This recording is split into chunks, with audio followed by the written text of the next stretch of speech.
Morning. Thank you for joining us and welcome to our weekly media briefing and public health update with Montgomery County Executive.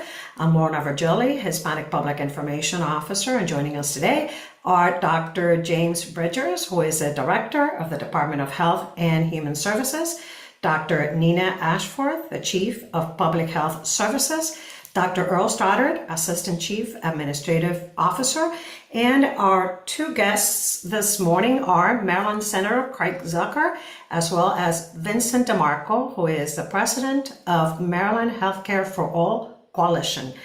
Thank you for joining us, Mr. County Executive. The floor is yours. Thank you all, and sorry about my technical difficulties. I've never had my mic and my camera fail at the same time before. This is quite priceless. Anyway, thanks for joining us. And on Monday, I was down in Annapolis for the end of the 2026 General Assembly session. It was good to see that the state was able to close that budget gap. But they've got a lot of work to do for next year. And I think everybody understands next year is going to be an interesting year for them and for us as well. Donald Trump has certainly disrupted the flow of things at the state level, and targeting Montgomery County and Maryland in particular has been a hallmark of Trump's administration so far. One of the many highlights of this session is the utility reform bill, and it's expected to save the average resident about $150 a year. To do that, the state pulled money from the Green Energy Fund and redirected another $100 million in order to lower those utility surcharges. But that is one of the biggest concerns people have around the state, is the skyrocketing energy prices. I was actually in a meeting yesterday with folks from Pepco, and they were showing me something that was very interesting. It was about Constellation Energy and what the cost of energy was per kilowatt hour from Constellation a couple of years ago.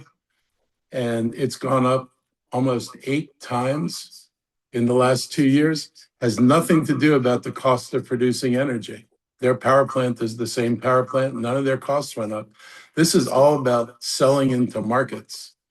And the shortage of energy has driven up the price of electricity, and Constellation is now making 8 times what they were making before, at least, on the same energy supply. So that's something that hopefully in the long term we can deal with, because you can't have everybody subject to markets to the extent that this is. It's not like their costs went up, which would be understandable for increasing the price of energy. This is just taking advantage of markets. We're all paying for it.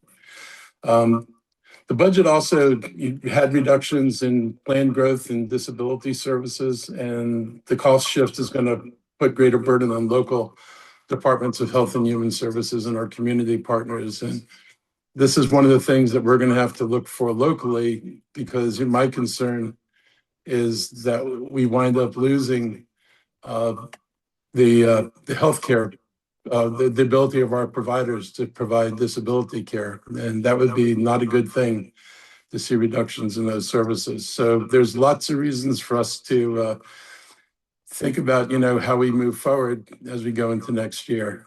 We have also, though, they had some really good successes in Annapolis. Lawmakers allocated $172 million to fund more than 130 projects across the county, including $54 million for 11 schools.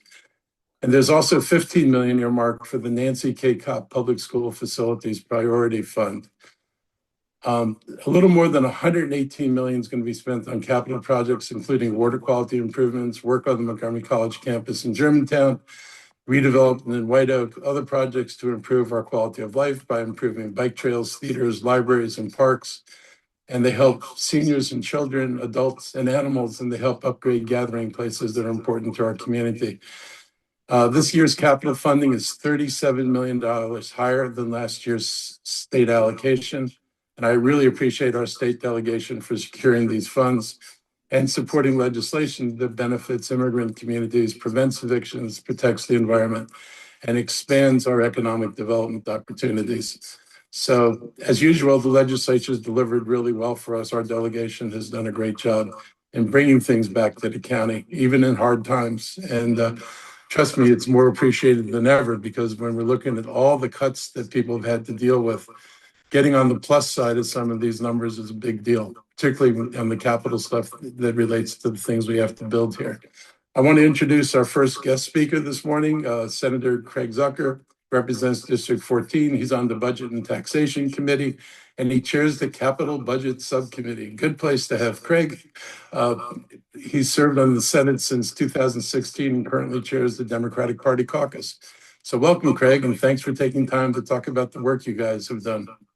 Well, thank you very much, Mr. County Executive, and let me just say thank you to you and the entire team on here. I know nothing could be done alone, and that goes for the work that we did in the Maryland General Assembly as well. Nothing can be done alone. Mr. County Executive, we really focused on three things this legislative session. One was lowering costs, two was growing the economy, and third was protecting Marylanders and Montgomery County residents against a reckless Trump administration. But for the purpose of this call, I really wanted to focus on the growing the economy piece. Mr. County Executive, I think you and the entire county government and county council should be very proud of how well positioned both the Montgomery County House members are and senators.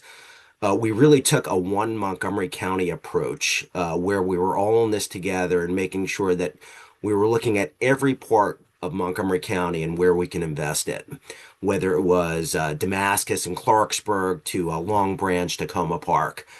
We brought back record amount of money when it comes to school construction, and we took what you all had as your priorities and went to work for you and the county on behalf of Montgomery County residents. Mr. County Executive, you mentioned the COP fund. That's sort of a nuance. What that is that is extra $15 million that we brought back, the House and the Senate brought back in unrestricted school construction funding. We had heard from our partners in the county that we need more school construction funding.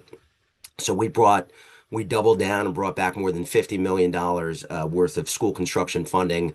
Much of that, Mr. County Executive, is unmatched because I know that some of it is, when we bring back sometimes money from the state, it sometimes ties the county's hands. We wanted to make sure that the hands of the county were set free and making sure that you guys had as much access to this funding as possible, especially given the tough budget year. But if you think about what we accomplished, and a lot of that dealt with the relationships and the positional strength of where the House members are and the senators are. We've got new committee chairs in the House who represent Montgomery County, and we have continued Senate leadership who are from Montgomery County, which provides us exceptional strength where we can go through your priorities, the county's priorities, and systematically fund each as many as we can. So when you think about public safety, where we double down and help fund the 4th District Police Station and the only police station focused on healthcare, whether it was Adventist or MedStar Montgomery or Suburban Hospital, Young Artists of America and Strathmore Hall. I know that Andrew Friedson and Senator Kagan were very instrumental in the Young Artists, as well as everybody. I mean, this is a team effort, but there's a lot to be proud of. We left the state budget in relatively good shape. We have more than $250 million in cash, as well as a savings account of more than $2.2 billion. So that's our rainy day fund. But Mr. County Executive, bottom line is that we understand that we work for the county residents, and we want to, and I think it's important for people to understand that government works well together. And Mr. County Executive, I think this session helped to demonstrate that, where we worked hand in glove with the county, and certainly appreciate the county leadership and appreciate the teamwork this session. Thank you, Senator. Members of the media, if you have any questions for the Senator at this point regarding the Maryland General Assembly, please raise your hands if you have any questions. No questions for the Senator this morning? Well, Senator, thank you so much for joining us. We do know that you need to leave. So again, thanks for being here today. Oh, I see Jenny. Jenny, good morning from WAMU. Jenny Obama, good morning. Go ahead. You might need to unmute yourself. I mean, okay, you can hear me now. Great. I just wanted to ask a little bit about the stop sign legislation. I know there was something that passed that was about like a stop sign program, a pilot program that was in Montgomery County, expanding it. I think it was in Gaithersburg and Rockville. Just kind of curious what the goal of that is. Yeah, I mean, I think this was something that passed through both the House and the Senate. I think it's just to see what if run a pilot program to see if we can prevent people from running stop signs. I think that the county and the state have been focused, and I know David Moon, big salute to David Moon and others on the Vision Zero, and I think this is all tied into that. We care about pedestrian safety, and certainly I know that I live at a four-way intersection, and sometimes people are running through those stop signs, and I just pray that a child doesn't buy. But I think this is just to test the viability of this type of program in a measured way. Jenny, for your benefit, the legislature gave Tacoma Park the ability to do a pilot last year, and so this expands it to Rockville and Gaithersburg. And I think the pilot in Tacoma Park is really just getting up and running, so we haven't gotten great data back from it yet. But I think we're all very excited about the safety enhancements that the stop sign cameras will do. It.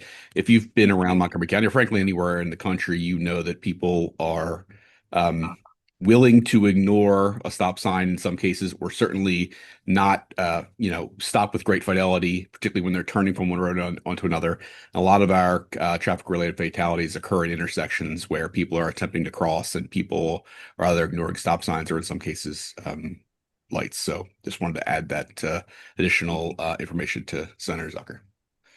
Thank you. And can I just ask one more thing, Senator Zucker? There was a lot of talk about redistricting, and that didn't pass. There were a lot of senators that didn't want to comment on what their position was on it. I'm curious, what was your position on it? And the governor says that he's still not done, so I'm curious about that too.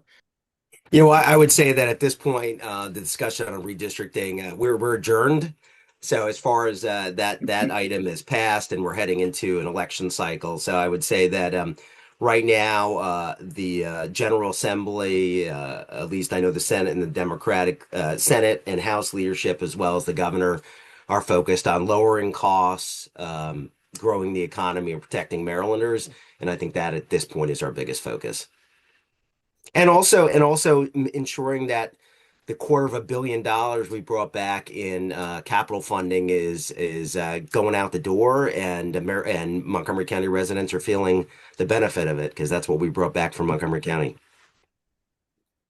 Thank you, Johnny. I see Tosin Vakil from DC News Now has a hand up. Good morning. Hi, good morning. Thank you for taking my call. Two questions. The first one obviously answered about redistricting. The following is, I know energy cutting costs was a big deal for lawmakers this season. Besides the 150, is there anything else moving forward that you guys might be considering, actually very tangible, that people across the state and in Montgomery County will get to see and feel to help them with the cost? Yeah, I mean, well, we moved significant legislation that'll help lower the costs for lower income families with a lot of energy assistance, and then tying that with the capital budget, where we're providing more, I think over $50 million in rental housing assistance and affordable housing construction. I think it's going to be a perfect positive storm of both rate relief and providing opportunities for both Montgomery County and Maryland residents. We certainly understand the impact of the economy, and a lot of this was based on things completely outside of our control. It was coming from the federal government. I certainly know the county executive and the team in Montgomery County have felt it. And Mr. County Executive, you're just trying to react to kind of the onslaught that's coming from the federal government that you had nothing to do with, but we're still responsible for taking care of people. That you said it really well. I mean, the thing that concerns me is, when Trump, I'm going to say this later, but basically I wanted you to hear it, he's made a point of shifting responsibilities to local government. He said flat out, we're cutting the federal government. All these people are getting these amazing tax cuts, and I'm shifting this to the states and counties. He didn't even say he was getting rid of it. He said he's shifting it. So I think about some of my friends who welcomed his election, and they're shocked at the budget situation it leaves us in. It's like, well, if you shift these to the county, how exactly do you expect us to pay for it? If he shifted the responsibility and the money, I'd be happy to take the responsibility and the money and not have to deal with the federal agency. But when you give us the responsibility with no money, basically what I think he's hoping for is that everybody decides they can't afford it. And then we start on a downward path of unwinding a whole bunch of things we've put in place to make a safer, better community, whether it's affordable housing or homelessness or support for healthcare. He's putting us in a situation where it's either you deal with revenues or you shrink what government does to the harm of the people you represent. That's a tough bind to put people in. I know because I'm in it right now. Any other follow-up questions, members of the media? No more questions? All right, Senator, thank you so much for joining us this morning. I guess you do need to go, and have a great afternoon. We'll see you soon. Thank you all. Appreciate you. And Craig, I promise the money will go out the door into these projects as quickly as possible. Oh, I know. Absolutely. I trust you guys. No. Thank you. So thank you. And I'm going to start talking about our Maryland Prescription Drug Board, another good thing the state has done. One issue I've been supporting for years is to push to lower the cost of prescription drugs in Maryland. The work done by Maryland's Healthcare for All Coalition and Maryland Prescription Affordability Board is going to be life-saving. The latest move to set upper payment limits on the diabetes drug Jardiance is another example of how it takes an effort to make our state more affordable. It's great to see all the amazing scientific breakthroughs in the healthcare realm. I actually truly love the work that's being done. But if people can't afford the drugs, the benefits are greatly diminished.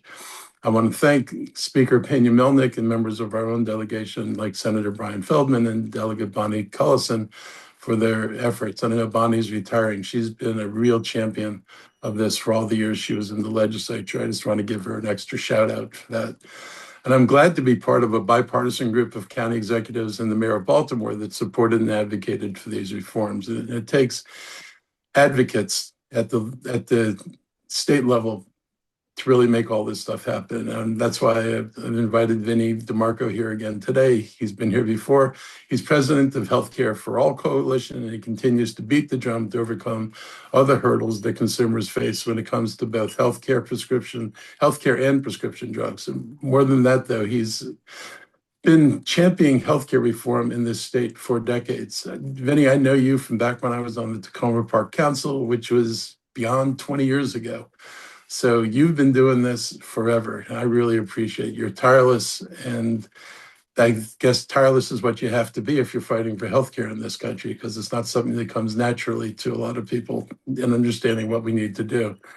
I invited you here today to talk about the work on behalf of all Maryland residents. So thank you for joining me again.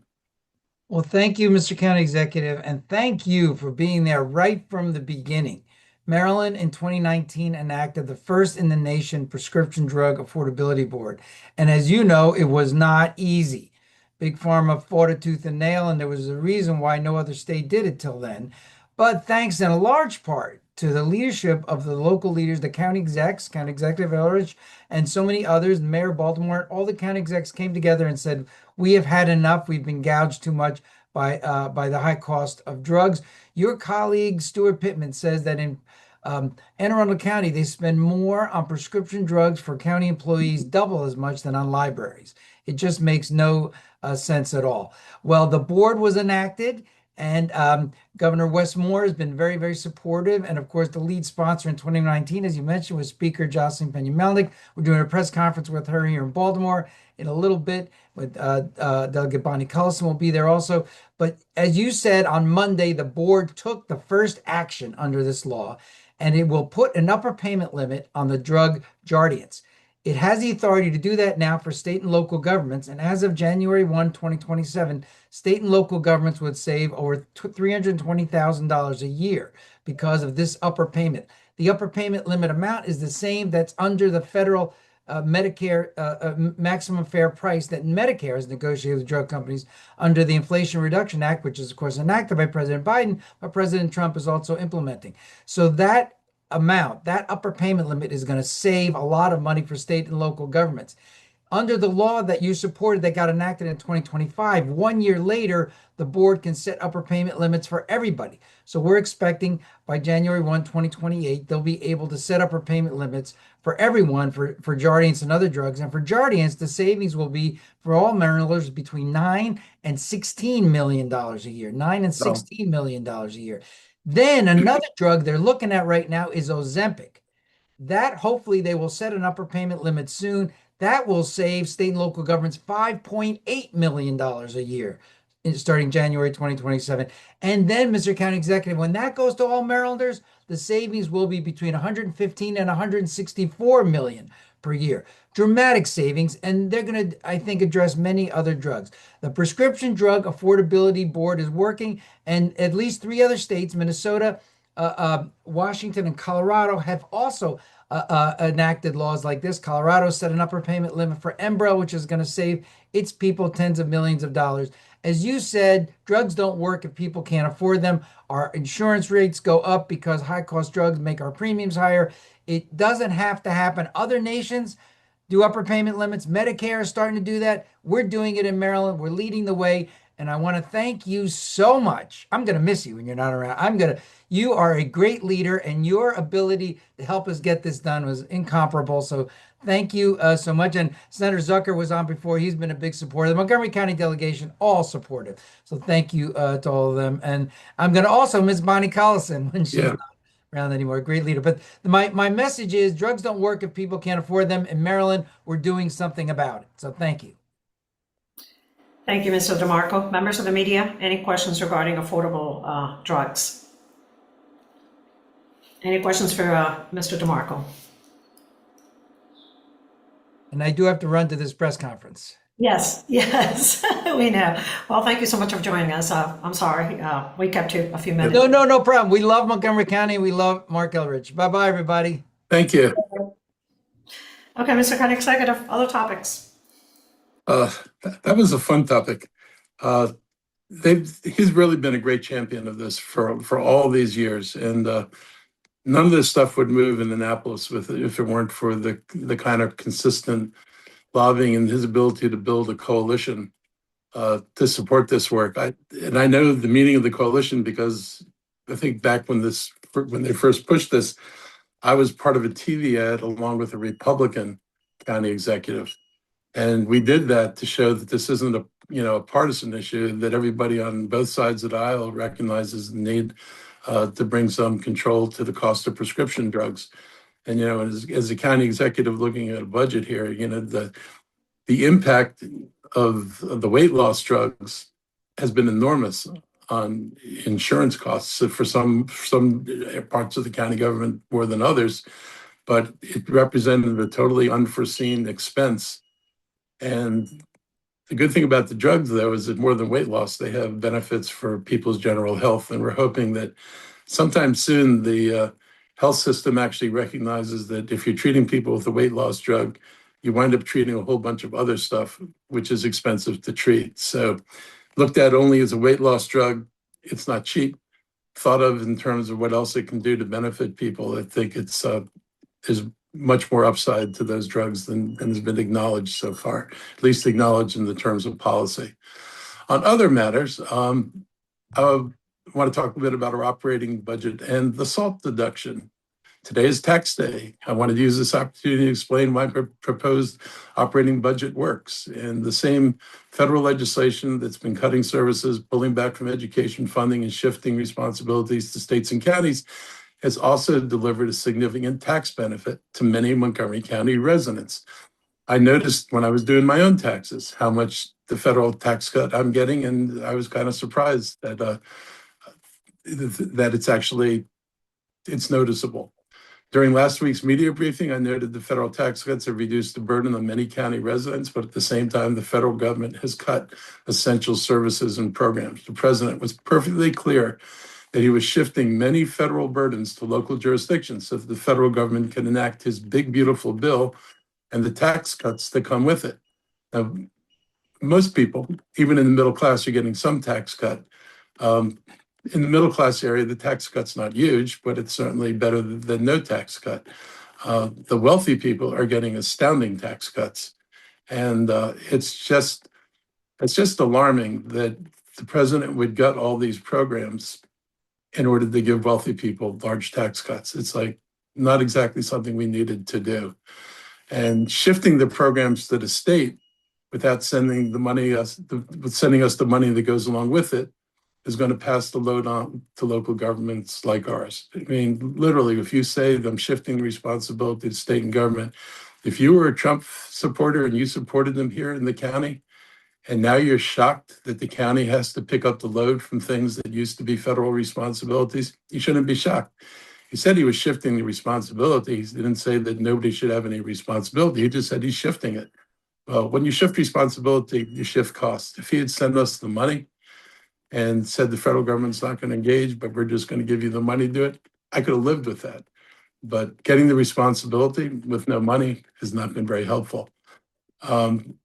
Now, we're in the county, we're not proposing to backfill the cost of the people who are losing health insurance. Our nonprofits that provide the clinics in the county have projected a pretty significant uptick in people who will be using the clinics because they're not going to have access to health care.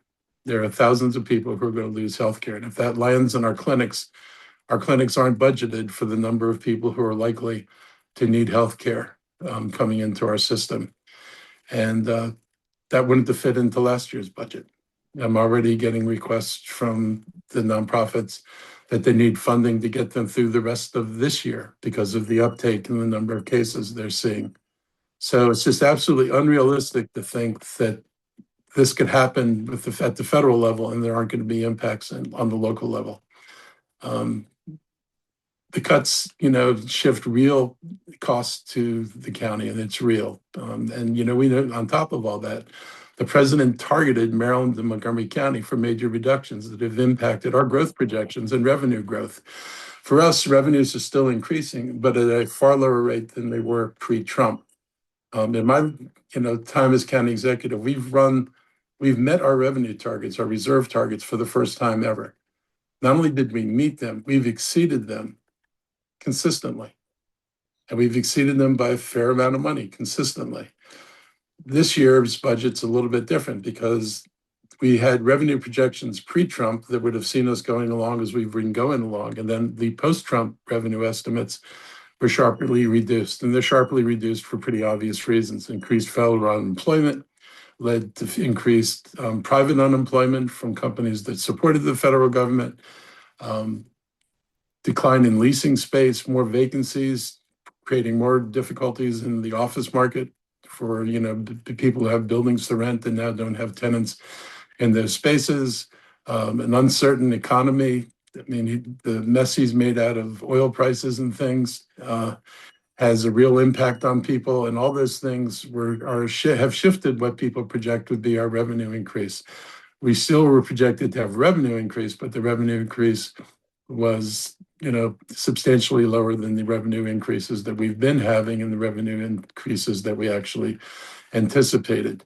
I'd say one of the worst impacts is on healthcare and the uncertainty of investment in the private sector in our healthcare companies, because Robert F. Kennedy's got whole lines of research that he doesn't think people should be doing. Those lines of research have a lot of money in them. And if those people believe they're not going to be able to get approval through the FDA because, for example, he doesn't want to do any mRNA vaccines, then it makes their investments a dead end if they're not going to be able to get approvals through the FDA. So he's introduced levels of uncertainty that no president has ever done. And that's a challenge we have. The state, as we all know, has been hit hard. And they've both reduced some of what they do, and they've shifted some costs to the county. Between this year and last year, $30 million has been added to our pension payment that comes out of our budget. That's about $0.0125 on the tax rate. Those were things we weren't paying for 2 years ago, but we're paying for now. It's unrealistic not to expect that it has a budget impact, and I don't think it's smart to simply shrug it off and ignore it. We expect more homelessness, more hunger, more uninsured residents, less support for education and economic development. And these are issues that actually have to be dealt with.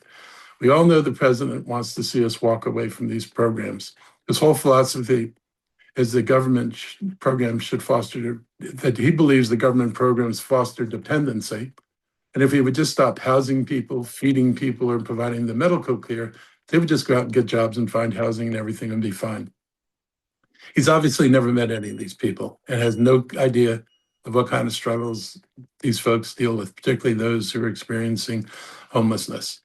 And I think the truth is he doesn't care what happens, but I do. This week, I asked our OMB team to provide 4 different resident scenarios to demonstrate the effect of the federal taxing cuts, including our proposed tax increase.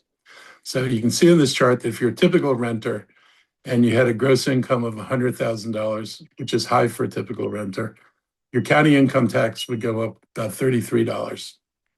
Your property tax, property tax on the property you're in would probably go up some, but rental property is not valued at the same rate that that normal residential property is valued at. They pay on their taxes are based on how much money they make.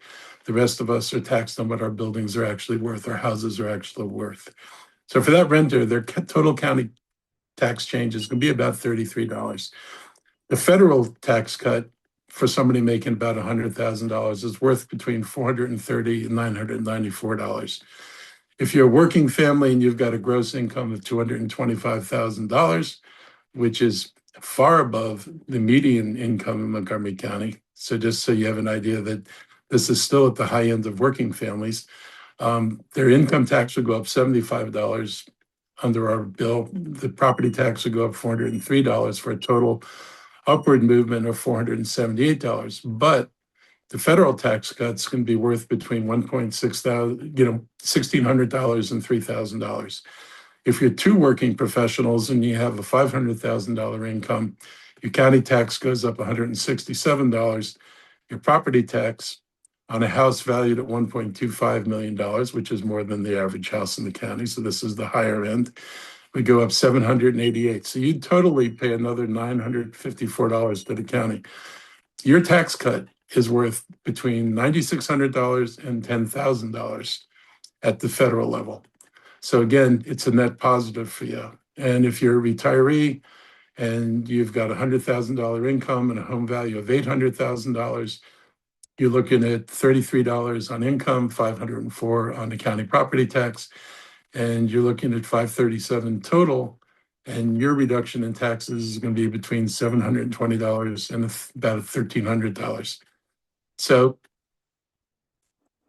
the total cost of everything that Trump has done and the things that we're picking up that we have to pick up is still going to be net positive for residents. They're going to be wind up paying less taxes than they would have paid before, even with the increases in county taxes. And I hope people think about, what it is that we're trying to do here.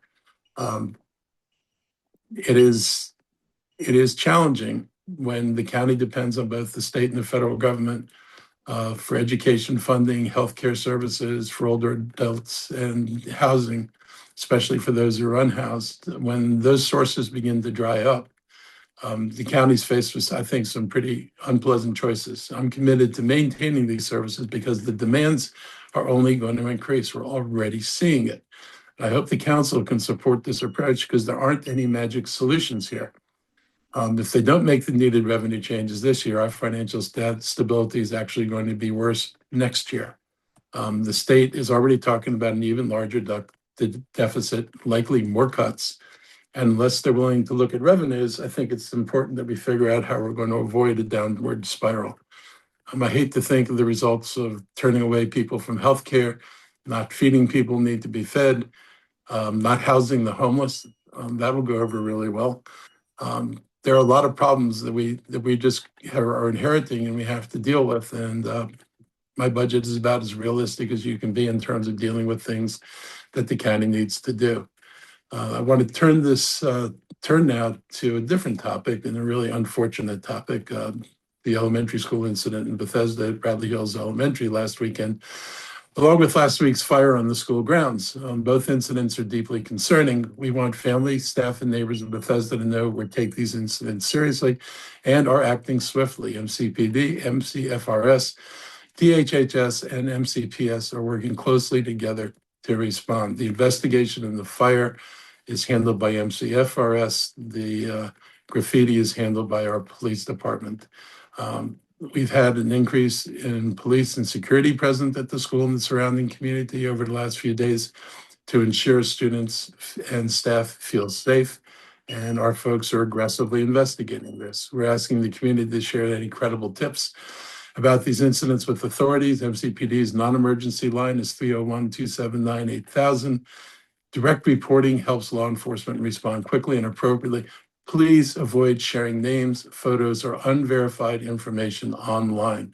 Do not contribute to the online madness that's out there in general by putting any rumor or any random thought you might have or suspicion that's unsubstantiated back out into the internet, because that causes more harm than it helps, and it can harm innocent people, which is not what we want to do, and it can delay the investigation. We're investigating this with all seriousness that this warrants, and it is deeply unsettling. We've seen too many school shootings to take this anything but seriously. We will hold those responsible accountable, continue working with our schools and public safety partners to protect our students and staff. And as we get more information, we will share it with you as soon as we have it. Last week, I attended the DHHS National Public Health Week Symposium. And I want to acknowledge last week was National Public Health Week. I took part in the symposium that brought together Montgomery County's public health professionals. This is the second year we've held the event to bring everyone together to recognize the hard work and dedication of our public health services staff. Their work revolves around preventing disease and promoting health. One of the best ways to do that is to eliminate health disparities. We do that because it works to save lives. Most people don't see the work public health professionals do behind the scenes. They don't see the inspections or the disease tracking, but we do get to see the results. Montgomery County continues to rank as one of the healthiest in the nation, much of that thanks to the work that they do. So I want to thank Dr. James Bridgers, Dr. Keisha Davis, Dr. Nina Ashford, Sean O'Donnell, and the many people who make up our Department of Health and Human Services, from the people who sit in administration to the folks who are out there in the front lines and working with people in the community. This doesn't work without you, and you do a pretty remarkable job in Montgomery County. So I'm going to start my updates this week with our health professionals. Thank you, Mr. County Executive. And continuing with that National Public Health Week theme, thank you for all the support that you provide to this agency and its leaders. We do a lot of good in the community. And speaking of good, on this Friday, it's Earth, Tobacco, Litter, and Trash Cleanup Day in Wheaton. So we need your help. We need the community's help from 11 to 1 p.m. All volunteers of all ages are encouraged to support. There's on-site registration. I will provide the address in the chat box, but the location is Veers Mill Local Park. That's located at 4525 Garrett Park Road in Wheaton, Glenmont area. But it doesn't have to just stop at the Tobacco, Litter, and Trash Cleanup Day at the Veers Mill Local Park. Anytime you see any tobacco, any trash, it helps the environment.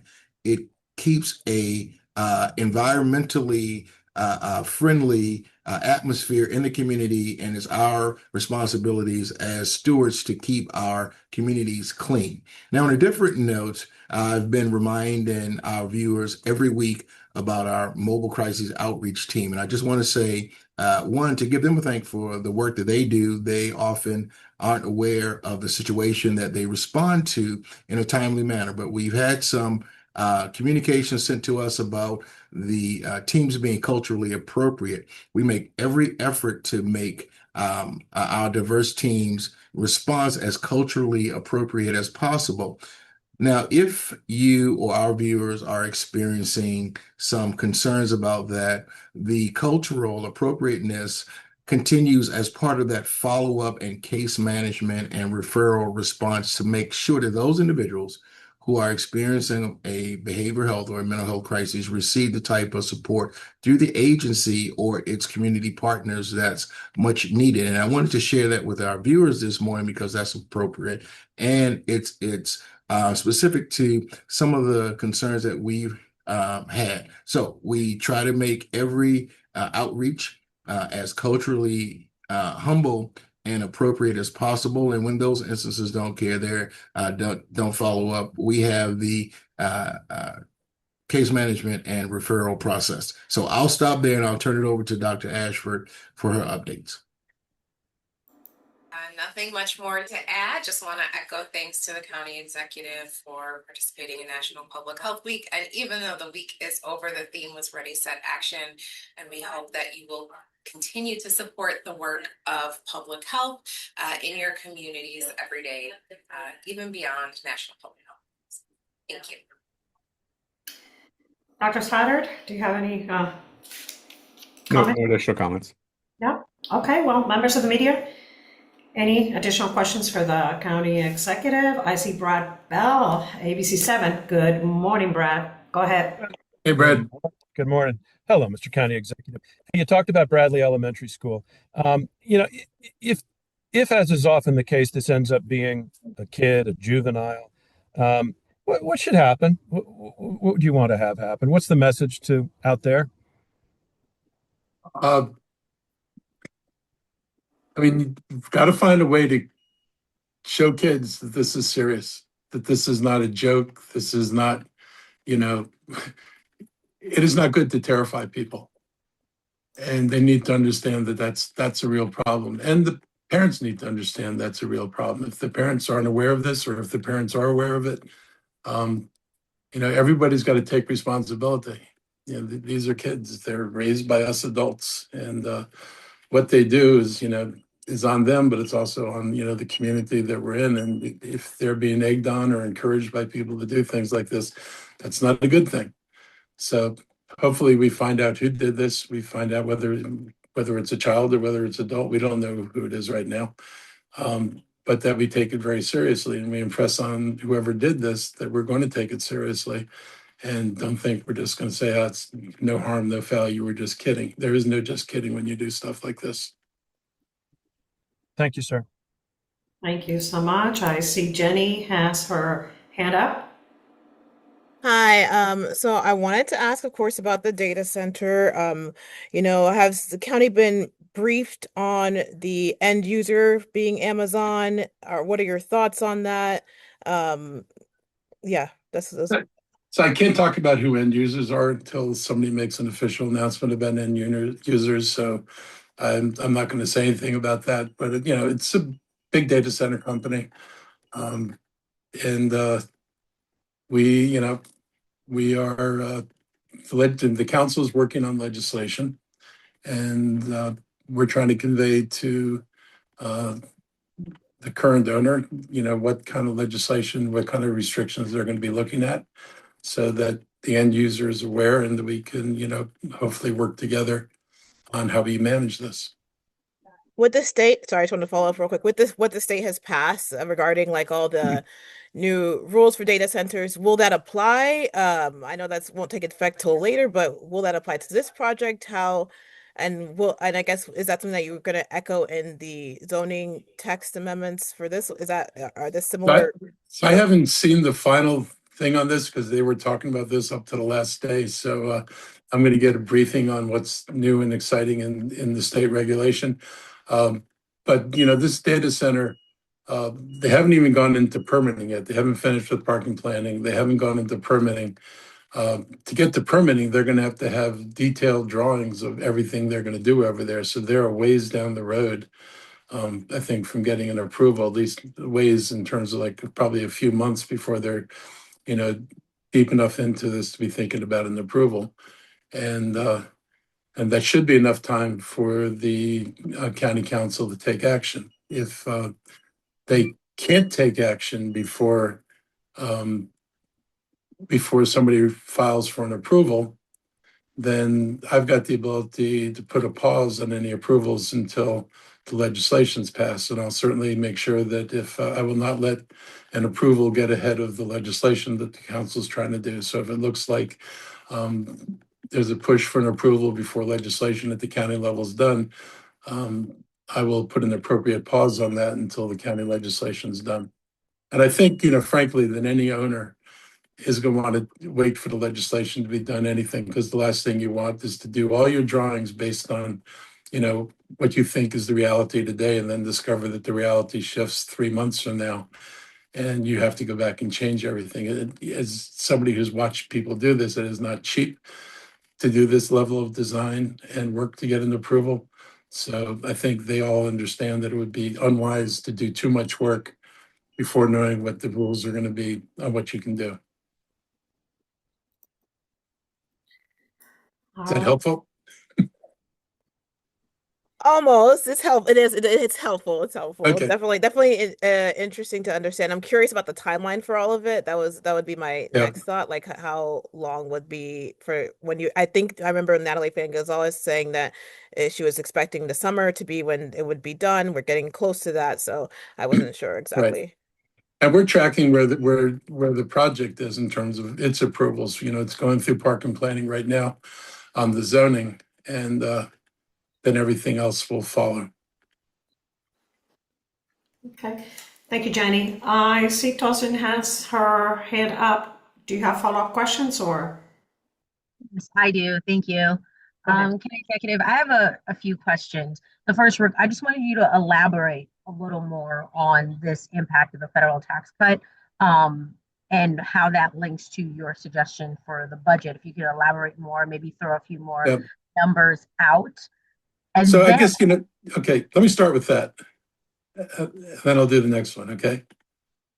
okay, so So just to be clear, we're looking at a number of things that are results of what the president's done that are impacting the county budget. They're real. And the impact on the state, when the state shifted more of the pension to us, which they started last year. So this year it's, $30 million that we weren't paying before. Those are all things that were unanticipated, not part of the normal budget process. And so we have to deal with that. The president, as I said before, is very clear about shifting responsibilities to state and local government. He was always careful about saying, I'm going to shift the responsibilities. He didn't say I was also going to shift the cost, but of course we always knew that he was going to shift the cost. It wasn't like he was going to write us the same check and say, you guys go ahead and do it. Instead, we're seeing real reductions. We've seen real attacks on funding for homelessness. We've seen real attacks on the FDA and what kind of drugs they're going to approve. That makes the difference to the drug industry in Montgomery County. There are companies here that have made major investments, for example, in mRNAs and looking for, vaccines or, cures that they can do with mRNAs. If Robert Kennedy, who's utterly unqualified to make anything resembling a health decision, gets his way and you can't do mRNAs, then there's a whole bunch of research that gets paused until sanity returns to the FDA. It's hard to pause research. And these things are all impacting on the budget. The loss of federal jobs, leading to the loss of private sector jobs, like everybody who supported USAID out in the private sector. There are whole companies that went belly up. Those are people who aren't working anymore. That drives up our unemployment. So we've been hit in a number of different ways, and we have these things shifting to us. So our point is that the federal government, in order to take all this stuff away from us, is enacting major tax cuts. And most of the money, it goes to the very wealthy. But what we were able to find out is that at these different levels, more akin to what people make in Montgomery County, the net benefit of the tax cuts is greater than the increases that we're putting into this, that we're proposing this year to fund basically programs that are meant to address the problems that we're facing going forward. We're covering, the $30 million in pension funds. If I don't put money in to cover that, then I'm looking at $30 million in cuts in programs. If you think about the county budget, when you subtract everything out of the budget, the largest departments we have are police and fire with almost $900 million. Health and Human Services is half of that, about $480 million. Those cuts there are all, you make a cut over there, you make a cut in service delivery, either reducing the funding we give clinics in the county, reducing the amount of money that goes to homelessness in the county. All those things have repercussions. None of them can be done on less money than we did them last year. And with the demand being greater, I just got a request today from one of the healthcare providers who talked about how many more people they have served so far this year, and that they have to cut off now the waiting list. They can no longer take anybody for service for the rest of the year. These can be really serious cases, but they have spent what they were allocated to spend based on an assumption about the number of people who are going to be reaching out for help. And that number has already been exceeded and expected to go up and expected to get even higher in the coming year. So I guess my point I'm trying to make to people is that the effects of what's been done to the county has had an impact on the county revenues. And the impact on county revenues means that we don't have what we anticipated. We've had excesses, we've surpluses in our reserves. We're projected still to have an increase in our taxes, but our increase in taxes is less than was projected a year ago before Trump came into office. And that has left us, I can't budget with money I don't have. I wish I could just say I want to use the projections that we had last year. I can't do that. So we're using the projections that have been revised by the state. And that puts us in a situation where we either face serious cuts to programs, or we decide we're going to pay a little bit more. And I know people are sensitive about paying a little bit more, and we're trying to put it in the context of some of what precipitated all this. You're actually getting money in your tax return to offset the costs. So for most people, pretty much for everybody, it's net positive in terms of taxes, but it's a little less positive than it would have been if the county weren't in a situation to do what it's doing now. The other thing I'll say is, and I've been pushing this for a long time, and I have not had any luck at the council level, but I'll say it again. Montgomery County's residential property taxes are the lowest in the area, except for Washington, D.C. If, Frederick County's at $1.11, Howard County's at $1.34, Montgomery County's at $1.03, we'd be at about $1.08 or $1.09 at that point. Fairfax County's over $1.15. The only place lower than us is the District of Columbia. They're at 85 cents. So any angry resident can say, why come DC's at 85 cents and you're at $1.03 or $1.08? I'll tell you why. Washington, D.C., commercial property is taxed at $1.89 if it's worth $10 million or more. That's pretty much anything that's standing in D.C. If it's worth $5 to $10 million, you're taxed at $1.77, and if it's $2 to $5 million, you're taxed at $1.66. If you're in Northern Virginia, in your commercial property, you're paying $1.15 plus 12.5 cents on every square inch of commercial property in Fairfax County. And then if you're in a special taxing district like Tyson's Corner or Reston, your taxes go up to about $1.50. So other jurisdictions have much more flexibility and raise far more revenue on commercial property taxes than Montgomery County. Myself and even MACA, with Republicans on board, pushed the state to allow counties to have the same differential tax authority that Virginia counties have and that DC has. Maryland municipalities, oddly enough, have the ability to tax commercial property at a different rate than residential property, but counties don't have that authority. So we asked for the authority. We had a bill through legislature last year and another bill and a bill back again this year. We could not get that bill passed. And when I asked people why not, it's because the county council of Montgomery County doesn't support it. You guys are divided. And so, we're not going to support the bill. The county councils had the ability to give us the authority to create differential taxes like the other people we compete with, which would have taken some of this load off residential taxes. They chose not to do that. I'm going to continue it's too late for this year, but I'm going to continue to push that the county adopt a tax system that's more like DC and Virginia's, because and I will say in Virginia especially, because they're the poster child for this, it was actually the business community in 2012 and 13 that asked the Virginia Assembly to give the Northern Virginia counties the ability to tax commercial property at a higher rate than residential property. That didn't come out of the council there. It came out of the development community wanting to see progress on economic development projects, particularly transportation. So there are ways to avoid this. There are ways to reduce this in the future. But if we're just going to say we're not going to change anything in our tax structure and we're going to keep focusing the way we do right now on primarily residential taxes, we're going to struggle.